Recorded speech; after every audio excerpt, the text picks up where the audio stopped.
As a child, I was always drawn to team activities, playing sports all my life, and I knew that the military was a well-organized and disciplined team.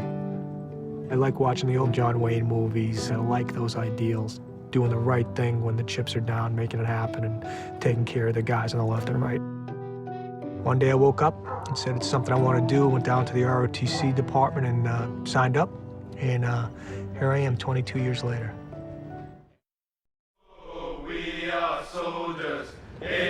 The footage that's in the scenes here is a documentary made of me and my battalion.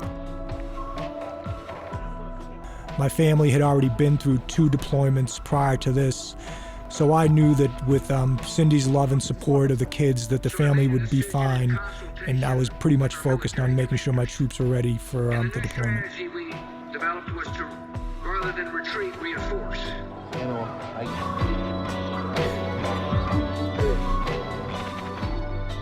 All the young men and women that joined the military, officer, non-commissioned, and enlisted, joined knowing that they were going to get deployed into harm's way.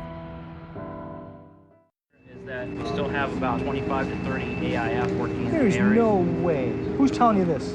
I got a chance to deploy 5 times, and through that experience I watched the impact on military members and their families. There's anxiousness when it comes to going into harm's way for every soldier and their family. Okay.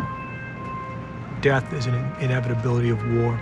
It could be any one of these guys sitting here in the service, or it could be me. I can say I'm going to bring everybody home. I can say that in my heart, but I can't promise that.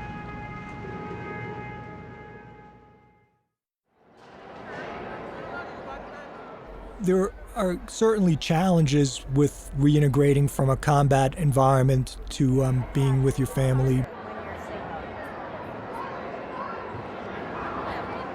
What makes troops of all ranks and service strong is having a strong family and strong community to help them reintegrate and identify issues. Oh, there he is, honey. Yeah, his name's on there. Yeah, his name's right there, so he's coming. Are you excited to see Daddy?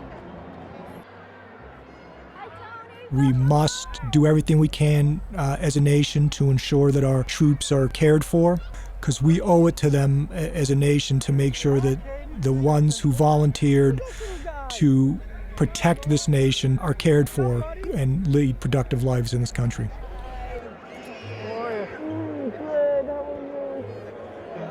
Oh, hello. Hi. Hi. What happened here? What's up, Pop? When I saw my dad there, it really hit home. Just to see his face, understanding that I came back from this great endeavor with my Black Dragon family, to have my dad there was a great surprise.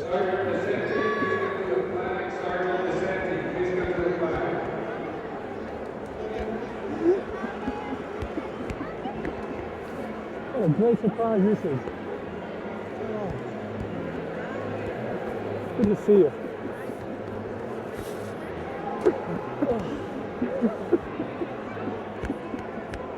Oh, we're so worried about you. Oh, I'm good now. Huh? I'm good now. Don't go back. I hope not. Stay home. The picture in front of the American flag, sweetheart. Come on back here and see Dad. Come back here and see Dad. She wants you to hold her. Ready? Look out. Gotta look that way. Some weight on your fat. Let's go. Nope. Come on. Okay, we're all Okay. Hello, I'm retired Colonel Bob McLaughlin. What you just observed was a film about my battalion training for and deploying to Iraq as part of Operation Iraqi Freedom and the surge in 2006 and 2007. I had a very unique experience as a battalion commander to take my unit to the National Training Center, train it, and deploy as part of the surge in Iraq. It was a life-altering experience for me in that I learned so much about what the American soldiers do in defense of our nation. Our troops are remarkable at every level. They're dedicated to service to the nation, and they also have proud families. I think as we go forward as a nation, we must do everything we can to ensure that our service members are cared for as they're transitioning out of service and become veterans to be proud servants of this nation as civilians. After serving as the garrison commander of Fort Carson here in Colorado Springs, I'm now a proud veteran, serving as the Chief Operating Officer of the Mount Carmel Center of Excellence of Colorado. Mr. Jay Cimino and his daughter Gina have solidified this vision through great action. I'm proud to be part of that team. We are going to provide wellness services and transition to veterans and their families with space, expertise, and resources. Our vision is simple. We want to be a beacon of support for veterans and their families, to be a place where they can come to feel at home and be an integral part of this community. We certainly can't do this alone. You have an opportunity as a community partner to help us help ours, to give back to those veterans and their families that have sacrificed so much for this nation. Bring them into the community through the Center of Excellence, through our strong partnership. We can together make a difference in their lives. They have done so much for us. It's our opportunity to come together and give back to them. It will be a great adventure together in this community for veterans and their families. So please, help us help ours. This is our opportunity to give back to those who have served and sacrificed so much. Thank you.